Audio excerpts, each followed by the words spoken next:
willingness to stand firm for its national interest and sovereignty, even under immense pressure, has forced a pause in hostilities and secure a platform for diplomatic engagement. Guys, Malema has just spoken out. Malema has attacked Trump on the ongoing crisis in the Middle East. Malema is blatant. He's speaking blatantly. He is not being diplomatic like others do. Nah, he's not behaving like that. He's speaking plainly that Trump should hear this.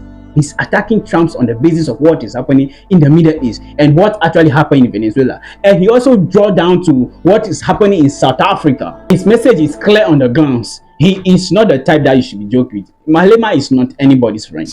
When it comes to the truth, he just says it. When it comes to the truth and the right thing, he will just do it. He doesn't care who you are. You see, many times, many of the people or many of our presidents in our states are afraid of the United States. They don't want to speak. They always want to be diplomatic. Whenever things are happening, then they have to what? Point to the eye. If it is an eye, it's an eye. If it is a cloth, it's a cloth. They will not say it. They'll be passing stone way. You know that kind of things. Now, Malema is clear. Let's listen to him. Has not forgotten President Nicolas Maduro and the people of Venezuela, who continue to face relentless pressure from U.S. military intervention and economic warfare. The arrest and removal of President Maduro by U.S. forces earlier this year has triggered global outrage and diplomatic splits, with many countries condemning the operation of Venezuela's sovereignty. We affirm our concern for his welfare and for the democratic rights of Venezuelans.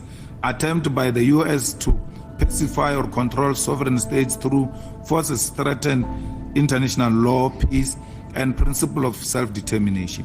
The EFF will continue to oppose imperialist aggression in all its forms. Similarly, despite U.S. sanctions and an oil blockade that have left energy supply low and infrastructure strained, Cuba has shown resilience. Recent shipment of oil and aid from Russia and China have provided temporary relief of the energy crisis in Cuba, which is made worse by the blockade. This is EFF welcomes as a blow against unilateral economic warfare and in defense of Cuban sovereignty. These acts of solidarity from Russia and China counteract decades of punitive measures that have impoverished the Cuban people. In the Middle East, Iran has successfully negotiated a ceasefire with the United States and Israel after they initiated a reckless war. A temporary ceasefire has been reached on the basis of 10-point plan peace plan advanced by Iran and accepted as a framework for negotiations. Iran's willingness to stand firm for its national interest and sovereignty, even under immense pressure, has forced a pause in hostilities and secure a platform for diplomatic engagement. This outcome highlights a shift in global geopolitics. Key U.S. allies in Europe and elsewhere refuse the war and the push for diplomacy instead. Their stance, when compared with unilateral U.S. and Israeli escalation, has destroyed the lie of unchallenged American dominance. The EFF continues to assert that the people's struggles are interconnected. Imperialist intervention and unjust economic policies must be opposed consistently. Sovereign nations have the right to self-determination and dignity without foreign military or economic coercion. The police system that has, in many instances, been captured by political and criminal interests. We therefore welcome the arrest of the senior police officials implicated through Madlanga Commission process. These arrests are a necessary step towards restoring integrity within law enforcement and ensuring that those entrusted with upholding the law are not themselves above it. However, arrests alone are not enough. There must be successful prosecution, dismissals, and a couple overhaul of the institutional culture that has allowed such rot to persist.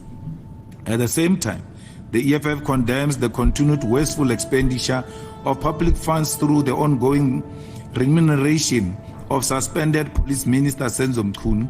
It is irrational and unjustifiable that South Africans are expected to fund the salary and benefits of a suspended minister implicated in criminal infiltration we speak of, while other individuals is effectively performing the duties of that office. This is a gross abuse of public resources in a country where millions struggle to access basic services. The conclusion of the ad hoc committee and the Madlanga Commission must not gather dust like many reports before them.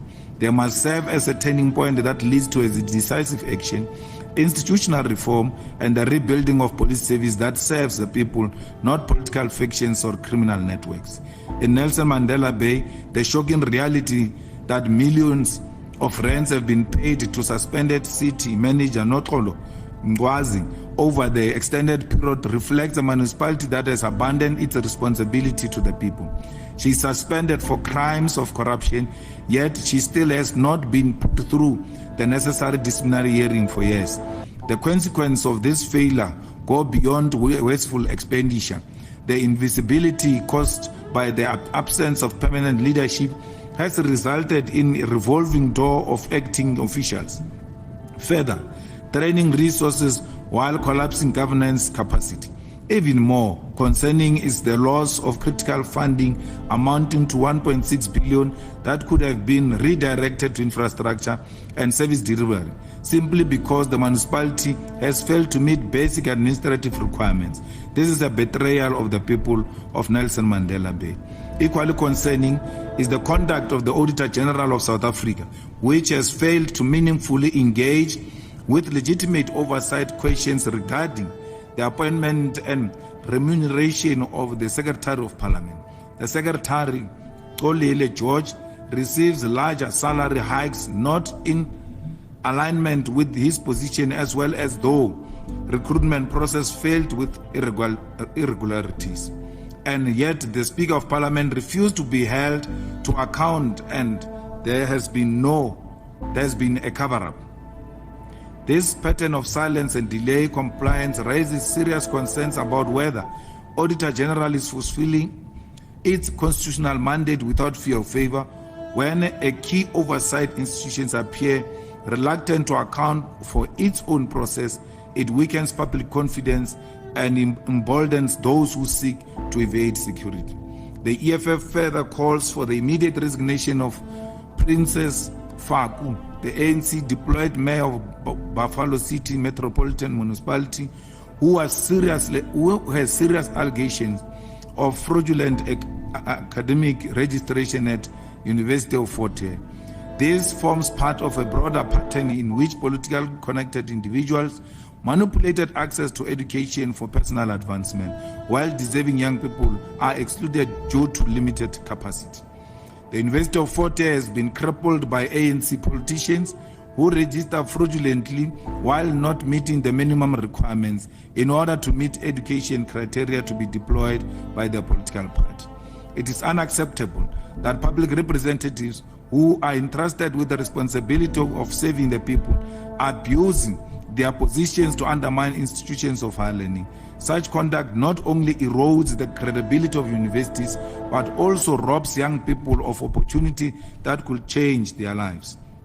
The EFF insists that all those implicated must step down and face the consequences of their action, and the University of Fort Hare must account for these suspicious degrees indiscriminately awarded to ANC top leaders, a list which include the likes of Eastern.